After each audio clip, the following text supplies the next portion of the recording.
ikaze mu biganiro byacu mukurikira, tukaba mu kiganiro cy'ubushize twari turi kumwe na Dr. Cyprien Ntirenganya, akaba muganga w'indwara z'umubiri ariko by'umwihariko akaba azobereye mu bijyanye n'urwungano ngogozi. Yatubwiye muri rusange ku ndwara y'umwijima iterwa na virusi. Tubararikira ko mu biganiro bitaha tuzavuga noneho kuri buri bwoko. Uyu munsi tugiye kugaruka ku bwoko bubiri, harimo ubwoko bwa B n'ubwoko bita C. Musanzwe munabizi ndibaza ko mubizo ndaraza kubikomozaho. Muganga rero twongeye kwishimira kubana namwe. Tangira rero twagira ngo tubanze tubaze iyi ndwara y'umwijima iterwa na virusi yo mu bwoko bwa B ubundi iterwa n'iki? Igisubizo cyo kiroroshye, iterwa nyine n'iyo virusi ya hepatite B, iyo virusi ifata umwijima ubwoko bwa B. Ahubwo wenda wambwira uti yandura ite, izite, bigenda gute, ndumva aricyo nakumarira kirenze icyo. Ubundi iyi virusi yandura cyane cyane mu maraso, yandurira mu maraso no mu matembabuzi yo mu mubiri. Bakaba banavuga ko iyi virusi yandura cyane kuko banavuga yuko inandura inshuro 10 kurusha ubwandu bwa sida. Bikanavugwa yuko yandura inshuro zirenga 100 ugereranyije n'indi tuzavuga yitwa hepatite C. Ubwo rero iyo tuvuze ko byandurira mu amaraso ku maraso, ni mu byiciro bitandukanye, ni mu nzira zitandukanye. Ya mbere hari kuba wenda kwa muganga baguha amaraso adasukuye. Bijya bibaho ariko byabagaho kera batarapima amaraso abantu bahaga abandi. Ibyo nibwira ko mu Rwanda bitakunda kuko mbere ubuvuzi bwateye imbere mu maraso bareba ibyo byose, yaba ari VIH, HIV, yaba ari hepatitis B na C, ibyo byose byo birarebwa nta kibazo. Ariko iyo tuvuze amaraso ku maraso ni ukureba niba na bya bintu bishobora gukomeretsanya, abantu bashobora gukomeretsanya kandi babisangiye. Ibyo byose birashoboka. Urugero ni nk'indasago, urugero ni nk'izi tatuwaje zateye, urugero ni ibikwasi, abantu bahandura amavunja bakayahandura abandi byose, cyangwa bipfumura n'abapfumura amatwi niba bidasukuye. Ibyo bintu byose bishobora kwanduza. Ibindi ni indasago, kera barasaga, wenda nibo ngo wasanga haro wakibikora, ariko nazo zari inzira umuntu ashobora kwanduriramo. Ibindi ni inzembe zo kogosha karitsiye yose, ugasanga urugo rwogoshe rukoreshejwe mbere umwe kugira ngo rwogoshe abana, kandi wenda umwe arwaye, icyo gihe nawe yanduza abandi. Ikindi ni mu mibonano mpuzabitsina. Ntaragera aho ngaho, amaraso ku maraso ni bariya abantu bashobora kuba bakoresha ibiyobyabwenge kandi bitera inshinge. Icyo gihe nabo izo ni inzira zo kwanduza cyane. Ikindi ni buriya buvuzi bwa gihanga, bariya indasago twazivuze, abakura amenyo, abakura ibyinyo, bariya bashobora gutera inshinge nabo, izo za magendu. Kera byahozeho, ubu ntabwo nzi aho bigeze, uko u Rwanda rusobanuka basanga byaracitse, ariko aho bakibikora urumva ko nayo ni inzira yo kwandura. Ya kabiri navuze ni y'amatembabuzi. Amatembabuzi muri rusange yo mu mubiri, ariko cyane cyane ni mu nzira z'imibonano mpuzabitsina. Ibyo ngibyo rero nabyo bishobora kwanduzanya. Ibyo imibonano mpuzabitsina idakingiye nayo yakwanduza, cyane cyane iyi hepatite B. Ni byinshi. Umubyeyi we ntashobora kwanduza umwana igihe abyara? Urakoze cyane, nyine nibyo navugaga by'amatembabuzi. Kuko amwanduza abyara ryari, amwanduza ayo matembabuzi aza ku mwana, kandi wenda umwana ashobora kuba yakomeretse gake muri kwa gutambuka ku matako. Ikindi ni igihe wenda baca urureri rumutandukanya na nyina, bikaba bishobora guca mu izo nzira zose. Mbese nk'uko tuvuga neza ko sida ishobora kwandura umwana avuka mama mubyara, kandi nkaba nababwiye ko hepatite yo noneho ari inshuro 10 amahirwe yo cyangwa amahirwe make yo kuyandura, ibyago byo kuyandura bikaba byakwikuba inshuro 10 kurusha uko yakwanduza HIV. Urumva ko hari possibility, hari uburyo yuko umwana yakwandura bamubyara. Ariko nyine bwo mama umubyeyi we afite ubwo bwandu. Reka dukomeze rero noneho iyo tuvuze ngo hepatite B cyangwa se umwijima wo mu bwoko bwa B, uyu muntu urwaye agaragazwa n'ibihe bimenyetso kugira ngo abadukurikiye niba koko ibyo bimenyetso byiyumvamo yihutira kujya kwa muganga? Murakoze cyane. Ngira ngo no mu ncamake y'ubushize twari twabivuzeho, ikintu cyose gitera umwijima, gituma umwijima urwara, akenshi ibimenyetso aba ari bimwe, aba ari kugira amaso y'umuhondo, aba ari kugira umuriro, ndimo kuvuga mu buryo bw'igikatu, kuko hari ibimenyetso by'igikatu hakaba n'ibimenyetso by'igihe kirekire. Bw'igikatu rero ari nabwo akenshi bita bwigaragaza cyane, ni kugira amaso y'umuhondo, ni kugira umunaniro ukabije, ni kwihagarika ukayihagarika inkari ubona ko ari umuhondo n'undi, yemwe n'umwanda munini wabaye gutyo. Ikindi ugasanga yagira bimenyetso nyine biterwa na za infection muri rusange, z'ubwandu bw'udukoko twari twose. Hashobora no kuza n'umutwe, hashobora no kuruka, hashobora no kumva ingingo zacitse zibabara, imikaya imubabaza, mbese agira ibimenyetso bimeze nk'iby'izindi ndwara, ariko akiyongeraho cyane cyane usanga ari amaso y'umuhondo. Murakoze. Ubuvuzi bwacu cyane cyane turebye abantu bakoresha mituweli, abantu benshi bakoresha, ndibaza nti abantu ku bigo nderabuzima abantu benshi bakubwira ko yarembye kubera ko yagiye asirisimba ku kigo nderabuzima, ntibamufashe, ntibamuhe transferi. Nibaza nti ni inama kimugira abantu bakira abantu guhera hasi ku bigo nderabuzima, kugira ngo uwo muntu kuko niba aje ari muri iyo eta, kuko sinzi niba ku bigo nderabuzima uyu munsi bafite ubwo bushobozi bwo guhita basuzuma iyo ndwara ku buryo hari n'imiti yo kumuha. Murakoze cyane. Buriya mu mavuriro yacu arimo n'ibigo nderabuzima duteye imbere kurusha uko abantu babitekereza.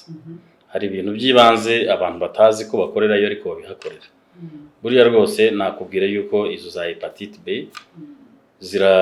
barazireba kwa muganga, na cyane cyane buriya abagore batwite, kandi urabizi ko abo aribo begereye cyane ibigo nderabuzima, babarebera ubwo bwandu. Ibyo byose barabireba pe. Ni ukuvuga ngo naho hari ubushobozi, umuntu ashaka kumenya uko ahagaze n'ikigo nderabuzima cyamurebera niba afite hepatite B cyane rwose.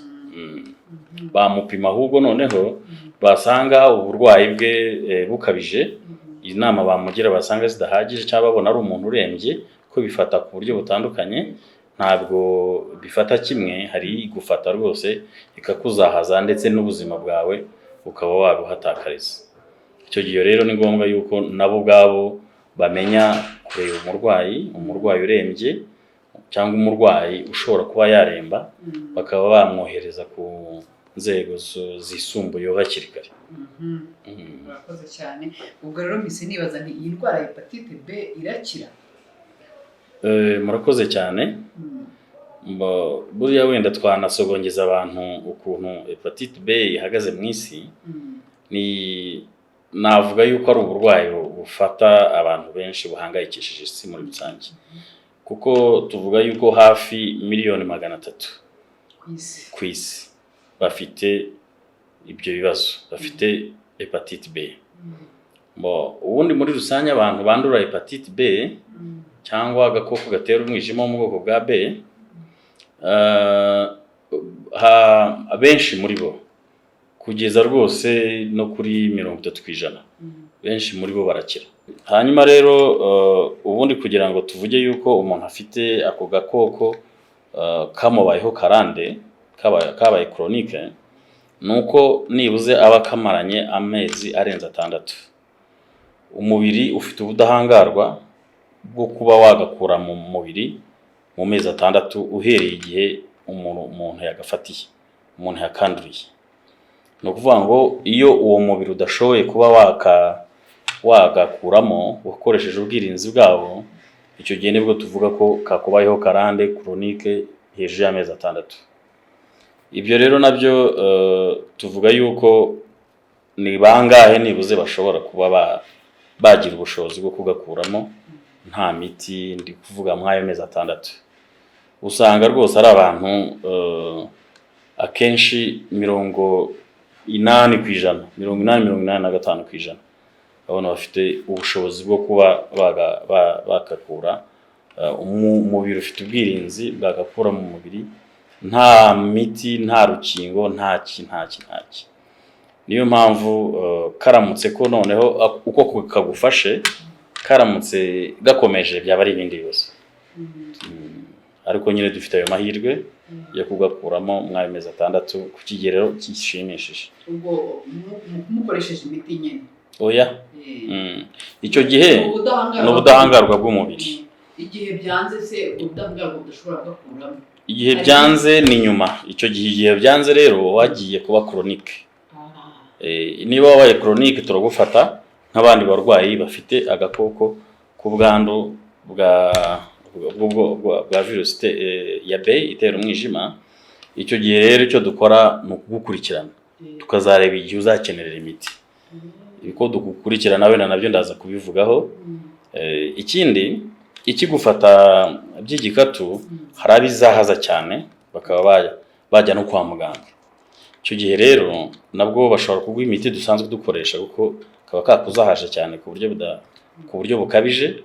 Noneho hari imiti dushobora kuguha kugira ngo ikarwanye, wenda kakaba kanaba umubiri ukaba wafatanya n'iyo miti ikagakiriyaringa hakiri kare. Hari aho bishobora kugera ku buryo yatinze kwivuza bikabaho kumufasha ariko kadashobora gushira mu mubiri? Iyo birenze amezi 6, icya mbere cyo nababwira yuko ari agakoko ushobora kumarana mu mubiri utabizi ukakamara nk'imyaka 20 no kurenza nta kibazo ufite. Niyo mpamvu ubona dukangurira abantu kukwipimisha kugira ngo tumenye uko bimeze.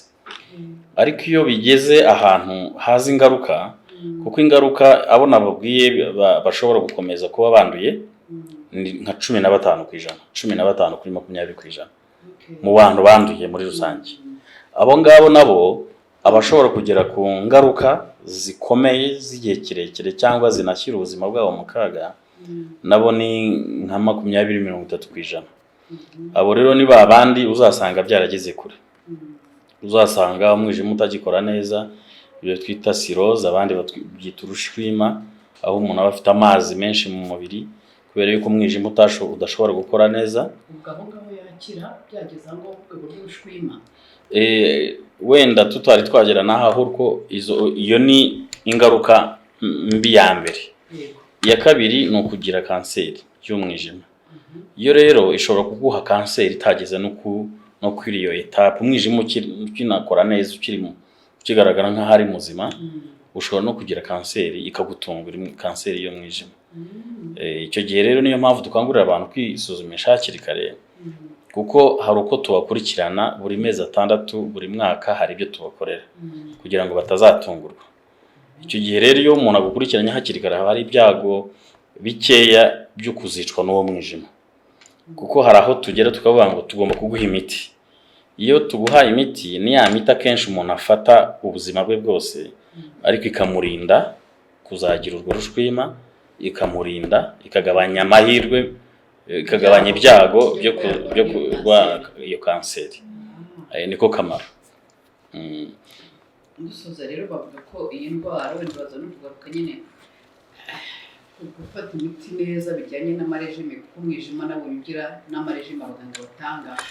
Ariko ubwo bise ntekereza ko bavuga ko iyi virusi igira n'urukingo, ariko bakavuga ko nabyo bitari 100%, ushobora kuba warakingiwe kandi ukayirwara. urakoze. Ubwo uyizanye mu rukingo, ubwo tugiye mu ngamba z'ubwirinzi. Kwirinda habamo icyiciro cya mbere, icya kabiri n'icya gatatu. Kwirinda bwa mbere ni ukwirinda kurwara ku gakoko, kwirinda ko ako gakoko kakugeraho. Ibyo uzabyirinda uti? Uzabyirinda urwanya inzira gacamo kandura. Icyo ni kimwe. Si ibyo kwirinda biruta kwivuza. Icyo ni kimwe. Icya kabiri, turacyari muri cya cyiciro cya mbere, ibyo bita primary prevention. Iyo primary prevention cyangwa kwirinda ko mu bwoko bwa mbere hazamo n'urwo rukingo. Urukingo rurahari kandi rwose ruraboneka kandi rutanga ubwirinzi ku kigerero gishimishije. Ni ukuvuga ngo ariko nta byera ngo de, hari igihe wenda ushobora gukingirwa bitewe n'ubwirinzi bwawe kuko iyo bagukingiye baba bashaka ko umubiri uzana ubwirinzi. Hari ikigero kigenwa tukavuga ngo urakingiye cyangwa ntabwo ukingiye. Ibyo rero nabyo ntabwo ari buri muntu wese twabikorera kuko ni ibintu nabwo biba bihenze.